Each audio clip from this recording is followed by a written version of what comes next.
ഇങ്ങനെ ഇത്ര വിപുലമായിട്ടുള്ള പരിപാടികളാണ് ഈ പദ്ധതിയിലൂടെ ഗവൺമെന്റ് ഫണ്ടിങ്ങോടുകൂടി നമ്മൾ നടപ്പാക്കിയിരിക്കുന്നത്. അപ്പൊ ഇതെല്ലാം ഞങ്ങളുടെ പരിധിയിലേക്ക് കൊണ്ടുവരാം എന്ന് ആരെങ്കിലും വിചാരിച്ചാൽ അത് നിങ്ങൾ വിഡ്ഢികളുടെ സ്വർഗത്തിലാണ് എന്നുകൂടി അത് ഞാൻ പറഞ്ഞൊരു കാര്യം. ടിക്കറ്റ് നിരക്ക് വർദ്ധിപ്പിക്കുക, അതിലൊന്നും ഒരു പരാതിയില്ല. സ്ഥാപനത്തെയും ജനങ്ങളെയും ആകെ നിരാശരാക്കുന്ന ഒരു പ്രസ്താവനയാണ് ബഹുമാനപ്പെട്ട മേയർ നടത്തിയത് എന്നുള്ളത് പറയാതിരിക്കാൻ നിർവാഹമില്ല. നമസ്കാരം. സ്മാർട്ട് സിറ്റിയുടെ പദ്ധതിയുടെ ഭാഗമായിട്ട് തിരുവനന്തപുരം കോർപ്പറേഷനിലേക്ക് കേന്ദ്രത്തിന്റെ വകയായിട്ട് അനുവദിച്ച ഫണ്ടടക്കം ഉപയോഗിച്ച നിരവധി ബസ്സുകൾ വാങ്ങുന്നു. ഏകദേശം 130ഓളം ബസ്സുകളാണ് ഇത്തരത്തിൽ വാങ്ങിയിരുന്നത്. പക്ഷേ ഈ ബസ്സുകളൊന്നും തിരുവനന്തപുരം കോർപ്പറേഷൻ പരിധിയിലല്ല ഓടുന്നതെന്നും KSRTC അത് മറ്റ് ചില പ്രദേശങ്ങളിലേക്ക് കൊണ്ടുവിട്ടെന്നും അതുകൊണ്ട് തിരുവനന്തപുരത്തേക്ക് വരാനുള്ള തിരുവനന്തപുരം കോർപ്പറേഷൻ ലഭിക്കാനുള്ള കോടിക്കണക്കിന് രൂപ നഷ്ടമായി എന്നും പറഞ്ഞുകൊണ്ട് കഴിഞ്ഞ ദിവസം VV രാജേഷ് മേയർ രംഗത്തേക്ക് വന്നിരുന്നു. ഇപ്പോൾ അതിനെതിരെ വലിയ രീതിയിലുള്ള പ്രതിഷേധങ്ങളും സമരങ്ങളുമാണ് അരങ്ങേറിക്കൊണ്ടിരിക്കുന്നത്. ഇതിപ്പോൾ KSRTC CITയുടെ നേതൃത്വത്തിൽ വലിയ രീതിയിലുള്ള ഒരു പ്രതിഷേധം തിരുവനന്തപുരം കോർപ്പറേഷന് മുൻവശത്തായിട്ടുണ്ടായി. വട്ടിയൂർക്കാവ് MLA ആയിട്ടുള്ള VK പ്രശാന്ത് ആണ് ഉദ്ഘാടനം നിർവഹിച്ചത്.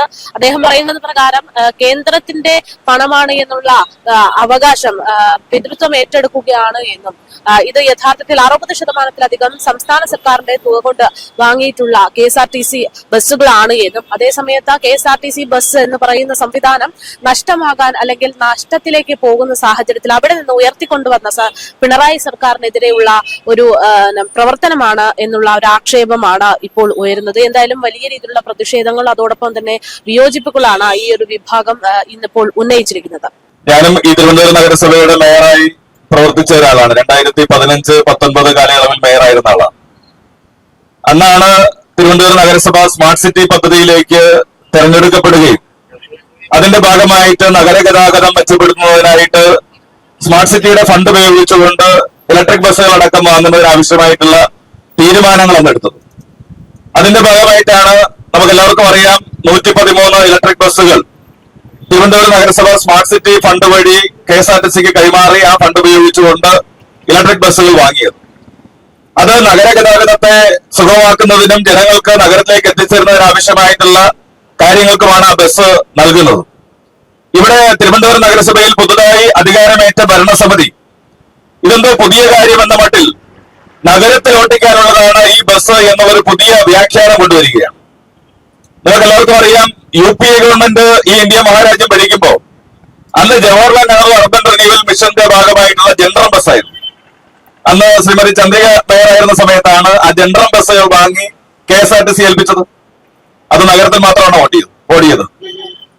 ഇലക്ട്രിക് ബസ്സുകളുടെ കാര്യം നമുക്ക് എല്ലാവർക്കും അറിയാം. ഈ തിരുവനന്തപുരം നഗരത്തിനകത്ത് വലിയ ജനത്തിരക്കുള്ള മേഖലകളിൽ ഈ വണ്ടി ഓടിക്കാൻ വേണ്ടി കഴിയില്ല. സ്വാഭാവികമായിട്ടും പല പ്രശ്നങ്ങൾ ഇലക്ട്രിക് ബസ്സുകൾക്കുണ്ട്. ഉയർന്ന മേഖലകളിലേക്ക് വാഹനം ഓടിക്കാൻ വേണ്ടി കഴിയില്ല. അപ്പൊ സ്വാഭാവികമായിട്ടും തിരുവനന്തപുരം നഗരത്തിലേക്ക് വരേണ്ട സാധാരണപ്പെട്ട മനുഷ്യരും ജനങ്ങളും എല്ലാം ആശ്രയിക്കാൻ കഴിയുന്ന നിലയിൽ ഈ ബസ്സുകൾ ഓപ്പറേറ്റ് ചെയ്യണ്ടേ. ഞാൻ കഴിഞ്ഞ തവണ ഒരു ഫേസ്ബുക്ക് പോസ്റ്റ് ഇട്ടപ്പോൾ ഒരു ചെറിയ വിവാദം വന്നതാണ്. അന്ന് ഞാൻ പറഞ്ഞത് ഇലക്ട്രിക് ബസ്സുകൾ നഷ്ടത്തിലാണ്. ആ നഷ്ടത്തിലായ ബസ്സുകൾ ലാഭത്തിലാക്കാൻ നടപടി സ്വീകരിക്കണം എന്നുള്ളൊരു കാര്യം ഞാൻ സൂചിപ്പിക്കുകയുണ്ടായി. അന്ന് 10 രൂപയാണ് നമ്മൾ അന്ന് ഇലക്ട്രിക് ബസ് തുടങ്ങിയപ്പോ ഈടാക്കിക്കൊണ്ടിരുന്നത്. ഈ 10 രൂപ ഈടാക്കി നഗരത്തിനകത്ത് ബസ് ഓടിച്ചതിന്റെ ഭാഗമായിട്ട് വലിയ നഷ്ടത്തിലേക്ക് ഈ ബസ്സുകൾ പോകുന്ന ഒരു സ്ഥിതി വന്നു. അന്ന് ഞാൻ പറഞ്ഞൊരു കാര്യം, ടിക്കറ്റ് നിരക്ക് വർദ്ധിപ്പിക്കുക, അതിലൊന്നും ഒരു പരാതിയില്ല. ആ ടിക്കറ്റ് നിരക്കടക്കം പരിശോധിച്ചുകൊണ്ട് ഇതിനെ ലാഭകരമാക്കുന്നതിന് ആവശ്യമായിട്ടുള്ള കാര്യങ്ങളല്ലേ ചിന്തിക്കേണ്ടത്. അങ്ങനെ ചിന്തിച്ചതിന്റെ ഭാഗമായിട്ടാണ് KSRTCയുടെ തൊഴിലാളികളും എല്ലാവരും ചേർന്ന് ഇടപെട്ടതിന്റെ ഭാഗമായി ഇന്ന് പതുക്കെ നഷ്ടത്തിലായി പോയ ഇത്തരം സർവീസുകളെ കൈപിടിച്ച് മുന്നോട്ട് നയിക്കുകയാണ് KSRTC. ആ KSRTCയിലെ ജീവനക്കാരുടെ കൂടി ആത്മാർത്ഥമായിട്ടുള്ള ഇടപെടലിന്റെ ഭാഗമായിട്ടാണ് പൂട്ടിപ്പോകുമെന്ന് പറയുന്ന ആ സ്ഥാപനത്തെ ഈ LDF ഗവൺമെന്റ് കൈപിടിച്ച് മുന്നോട്ട് കൊണ്ടുപോകുന്നത് കാണട്ടെ. പ്രതിമാസം ശമ്പളത്തിന് വേണ്ടി 50 കോടി രൂപ, പെൻഷന് വേണ്ടി 70 കോടി രൂപ, അങ്ങനെ 120 കോടി രൂപ കഴിഞ്ഞ 9 വർഷക്കാലം കൊണ്ട് കേരളം ഭരിക്കുന്ന LDF ഗവൺമെന്റ് ഈ സ്ഥാപനത്തിന് കൈത്താങ്ങായി തുക നൽകിക്കൊണ്ടിരിക്കുകയാണ്. കഴിഞ്ഞ 9 വർഷക്കാലം കൊണ്ട് ഏതാണ്ട് 13,000 കോടി രൂപ KSRTCക്ക് നൽകിയിട്ടാണ് ഈ സ്ഥാപനത്തെ ജനങ്ങൾക്ക് വേണ്ടി നമ്മുടെ ഗവൺമെന്റ് നിലനിർത്തുന്നത് എന്നുള്ള കാര്യം ഈ പറയുന്ന ഭരണകർത്താക്കൾ മറന്നുപോകരുത്. അവര് പെട്ടെന്ന് വന്നപ്പോ എന്തോ അഭിപ്രായം പറയുന്നു മാത്രമേ ഞാൻ ഇപ്പൊ പറയുന്നുള്ളൂ. ഈ സ്ഥാപനത്തെ ജനങ്ങൾക്ക് വേണ്ടി നിലനിർത്തുന്നത് ഈ നാടിനെ സ്നേഹിക്കുന്ന ഗവൺമെന്റാണ്. ആ ഗവൺമെന്റ് സംസ്ഥാന ഖജനാവിൽ നിന്നും ഫണ്ടടക്കം കൊടുത്തുകൊണ്ട് ഈ സ്ഥാപനത്തെ നിലനിർത്തി പതുക്കെ പതുക്കെ ഇതിലെ ജീവനക്കാരെ സ്ഥിരമായി ശമ്പളം കൊടുക്കുന്ന, പെൻഷൻകാർക്ക് ആനുകൂല്യം കൊടുക്കുന്നതിലേക്ക് കാര്യങ്ങൾ എത്തിക്കുകയാണ്. അങ്ങനെ വളരെ ജാഗ്രതയോടുകൂടി നമ്മുടെ ഗവൺമെന്റ് ഇടപെട്ടതിന്റെ ഭാഗമായിട്ടാണ് ഇന്ന് KSRTCയുടെ ഷെഡ്യൂളുകൾ പരിഷ്കരിച്ച് മറ്റ് സംവിധാനങ്ങൾ പരിഷ്കരിച്ച് പതുക്കെ പതുക്കെ ഈ സ്ഥാപനത്തിൽ അതിഭീകരമായ നഷ്ടത്തിൽ നിന്നും പതുക്കെ പതുക്കെ കരകയറ്റിയെടുക്കാൻ വേണ്ടി പരിശ്രമം നടത്തുന്നത്. അപ്പൊ ഗവൺമെന്റിനൊപ്പം നിന്ന് KSRTCക്കൊപ്പം നിന്ന് ഈ കാര്യങ്ങൾ നിർവഹിക്കുന്നതിന് പകരം സ്ഥാപനത്തെയും ജനങ്ങളെയും ആകെ നിരാശരാക്കുന്ന ഒരു പ്രസ്താവനയാണ് ബഹുമാനപ്പെട്ട മേയർ നടത്തിയത് എന്നുള്ളത് പറയാതിരിക്കാൻ നിർവാഹമില്ല. അതുകൊണ്ട് ആ കാര്യങ്ങളിൽ നിന്നും തിരുവനന്തപുരം നഗരസഭാ ഭരണസമിതിയും മേയർ ഉൾപ്പെടെയുള്ള ആളുകൾ പിന്മാറണമെന്ന് ഇവിടെ കൂടിയിരിക്കുന്ന മുഴുവൻ ആളുകളുടെയും പേരിൽ ഞാൻ നഗരസഭയോട് ആവശ്യപ്പെടുകയാണ്. കാരണം ഈ സംവിധാനം എല്ലാവർക്കും വേണ്ടിയിട്ടുള്ളതാണ്. നഗരപ്രാന്ത പ്രദേശങ്ങളിലുള്ള ആളുകൾക്ക് തിരുവനന്തപുരം നഗരത്തിലേക്ക് വരണ്ടേ? നെടുമങ്ങാടുള്ളവർക്കും നെയ്യാറ്റിക്കരയിലുള്ളവർക്കും പാലോടുള്ളവർക്കും അപ്പുറത്തെ കണിയാപുരത്തുള്ളവർക്കും ഒക്കെ നഗരത്തിലേക്ക് വരണ്ടേ? അപ്പൊ നഗരത്തിലേക്ക് അങ്ങനെ വരാൻ കണക്കാക്കി തന്നെയാണ് ഈ ബസ്സുകൾ നേരത്തെ അനുവദിച്ചത്. ഇനി ഇത് കേന്ദ്ര പദ്ധതിയാണ് എന്ന് വീരവാദം വേണ്ട. കാരണം ഏത് പദ്ധതികളുടെയും സംസ്ഥാന വിഹിതമുണ്ട്. നിങ്ങൾക്ക് എല്ലാവർക്കും അറിയാം, പണ്ട് കാലത്ത് എല്ലാ കേന്ദ്രാവിഷ്കൃത പദ്ധതികളും 100% നമുക്ക് നൽകുമായിരുന്നു. നമ്മുടെ വിഹിതം വേണ്ട. ഇപ്പൊ അതെല്ലാം വെട്ടിക്കുറച്ച് നിങ്ങൾക്കറിയാമല്ലോ, ഇപ്പൊ തൊഴിലുറപ്പ് പദ്ധതി കൊണ്ട് വെട്ടിക്കുറച്ചു. അതിന്റെ 40% സംസ്ഥാനം കൊടുക്കണമെന്ന നിലയിലേക്ക് കാര്യങ്ങൾ വരികയാണ്. നിങ്ങൾ മനസ്സിലാക്കേണ്ടത്, സ്മാർട്ട് സിറ്റി പദ്ധതി പ്രകാരം നിങ്ങൾ ബസ്സുകൾ വാങ്ങാൻ വേണ്ടി ഫണ്ട് തന്നെങ്കിൽ അന്ന് സ്മാർട്ട് സിറ്റി അനുവദിക്കുമ്പോ 1153 കോടി രൂപയാണ് ആകെ പദ്ധതി വിഹിതം. ആ പദ്ധതി വിഹിതത്തിൽ ആദ്യത്തെ 50% ആരുടെ? സംസ്ഥാന ഗവൺമെന്റാണ് 500 കോടി രൂപ, കേന്ദ്ര ഗവൺമെന്റ് 500 കോടി രൂപ, നഗരസഭാ വിഹിതം 157 കോടി രൂപ. അതെല്ലാം എഴുതിയുണ്ടാക്കിയ ഞാനാ. ഇതിനുവേണ്ടി പ്രയത്നിച്ചതും അന്ന് ദില്ലിയിൽ പോയി ഇന്റർവ്യൂവിൽ പങ്കെടുത്തതും നിരവധിയായിട്ടുള്ള പ്രവർത്തനങ്ങൾ നടത്തിയതുമൊക്കെ ഞാൻ കൂടിയാണ്. അപ്പോ നഗരസഭാ വിഹിതവും സംസ്ഥാന ഗവൺമെന്റ് വിഹിതം കൂടി ചേർത്ത് കഴിഞ്ഞാൽ 60% തുകയും സംസ്ഥാന സർക്കാരിന്റെ വിഹിതമാണ്. എന്ന് പറഞ്ഞു കഴിഞ്ഞാൽ സംസ്ഥാന സർക്കാർ തിരുവനന്തപുരത്ത് മാത്രമല്ലല്ലോ ഉള്ളത്, കേരളം ഒട്ടാകെയുള്ളതല്ലേ. അപ്പൊ അങ്ങനെ വാങ്ങിയ ഒരു ബസ് കേരളത്തിൽ അപ്പുറവും ഇപ്പുറമൊക്കെ പോയെന്ന് വിചാരിച്ചിട്ട് ആരും പ്രയാസപ്പെടേണ്ട കാര്യമില്ല. ഈ ഗവൺമെന്റ് കേരളത്തിലെ ജനങ്ങളെ ഒരുമിപ്പിച്ച് നിർത്താനാണ് പരിശ്രമിക്കുന്നത്. അതിന്റെ ഭാഗമായിട്ടാണ് KSRTC ഈ നിലയിൽ കാര്യങ്ങൾ ചെയ്യുന്നത്.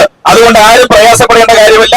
സംസ്ഥാന ഗവൺമെന്റിന്റെ ഷെയർ കൂടി ഇട്ടുകൊണ്ട് വാങ്ങിയ ബസ്സാണ്. അത് KSRTC കൃത്യമായി ഷെഡ്യൂൾ നടത്തി, സർവീസ് നടത്തി, പതുക്കെ ലാഭകരമാക്കി മുന്നോട്ട് കൊണ്ടുവരുമ്പോഴാണ് ഇത്തരത്തിലുള്ള പ്രതിരോധകരമായിട്ടുള്ള അഭിപ്രായങ്ങൾ ബഹുമാനപ്പെട്ട മേയറുടെ ഭാഗത്തുനിന്നുണ്ടായത്. അത് തിരുത്താൻ വേണ്ടി തയ്യാറാകണം. ഇതിൽ ഒരു കാര്യം കൂടി നമ്മൾ പറയണം. കാരണം ഇതിനെല്ലാം സ്വകാര്യവൽക്കരിക്കാനുള്ള ശ്രമമാണല്ലോ കേന്ദ്ര ഗവൺമെന്റ് നടത്തിക്കൊണ്ടിരിക്കുന്നത്. അപ്പൊ അവര് ഭരിക്കുന്ന മധ്യപ്രദേശ് ഉൾപ്പെടെ വിവിധ സംസ്ഥാനങ്ങളിൽ വിവിധ RTCകൾ കൂട്ടിക്കഴിഞ്ഞു. ഇപ്പൊ KSRTCയുടെ കാര്യം ഞാൻ പറഞ്ഞല്ലോ, നമ്മുടെ ഗവൺമെന്റ് ഉള്ളത് കൊണ്ട് നടക്കുന്നു. ബാക്കി എല്ലാ സ്ഥലങ്ങളിലും ഇത്തരം പൊതുമേഖല സ്ഥാപനങ്ങളെ അടച്ചുപൂട്ടി ഇതിനെ സ്വകാര്യവൽക്കരിക്കുകയാണ്. ഇപ്പൊ പ്രധാനമന്ത്രിയുടെ ഒരു പുതിയ ബസ് പദ്ധതി വരുന്നുണ്ട്, ഈ ബസ് പദ്ധതി വരുന്നുണ്ട്. അതിൽ 10,000-ൽ പരം ബസ്സുകൾ അനുവദിക്കുകയാണ്. ഏതാണ്ട് 6,000-ഓളം ബസ്സുകൾ വിവിധ സംസ്ഥാനങ്ങൾക്ക് കൊടുത്തു കഴിഞ്ഞു. ആർക്ക് കൊടുത്തു കഴിഞ്ഞു? മുതലാളിമാർക്ക് കൊടുത്തു കഴിഞ്ഞു. മുതലാളിമാർക്ക് കൊടുത്ത് അവര് ബസ് ഓട്ടിക്കണം. അപ്പോ സംസ്ഥാന ഗവൺമെന്റിന്റെ വകയായിട്ടുള്ള ബസ് ഡിപ്പോകളും മറ്റ് സ്ഥാപനങ്ങളും ഈ മുതലാളിമാർക്കും കൊടുക്കും. അപ്പൊ മുതലാളിമാരെന്ത് ചെയ്യും? അവിടെ വലിയ കെട്ടിടങ്ങളും സമുച്ചയങ്ങളും ഒക്കെ ഉണ്ടാക്കി, ഷോപ്പിംഗ് കോംപ്ലക്സ് ഒക്കെ ഉണ്ടാക്കി, അതിന്റെ ഇടയിൽ കൂടെ ബസ്സും കൂടെ ഓട്ടിച്ച് കാര്യങ്ങൾ ചെയ്യണം എന്ന് പറഞ്ഞു കഴിഞ്ഞാൽ ഈ താല്പര്യം ആരുടെ താല്പര്യം? അപ്പൊ ഇവിടെ ബഹുമാനപ്പെട്ട മേയർ നടത്തിയ പ്രസ്താവനയെ നമ്മൾ മനസ്സിലാക്കേണ്ടത്, ഈ സ്ഥാപനവൽക്കരണത്തിന്റെ ഭാഗമായി സ്വകാര്യവൽക്കരണത്തിലേക്ക് ഈ സംവിധാനത്തെ കൊണ്ടുപോകാനുള്ള കേന്ദ്ര ഗവൺമെന്റിന്റെ അജണ്ട കേരളത്തിൽ നടപ്പാക്കാനുള്ള പരിശ്രമത്തിന്റെ ഭാഗമായിട്ടാണ് ഈ ഒരു പ്രസ്താവന നടത്തിയത് എന്ന് വേണം മനസ്സിലാക്കാൻ. ഇതിനെ നമ്മൾ ജീവനക്കാരും ഈ നാട്ടിലെ ജനങ്ങളും ഒരുമിച്ച് നിന്ന് ഒറ്റക്കെട്ടായി ചെറുക്കണം എന്നുള്ളതാണ് എനിക്ക് ഈ അവസരത്തിൽ സൂചിപ്പിക്കാനുള്ളത്. അതുകൊണ്ട് നഗരസഭാ ഭരണാധികാരികൾ നഗരത്തിന് അനുകൂലമായിട്ടുള്ള കാര്യങ്ങൾ ചെയ്യണം.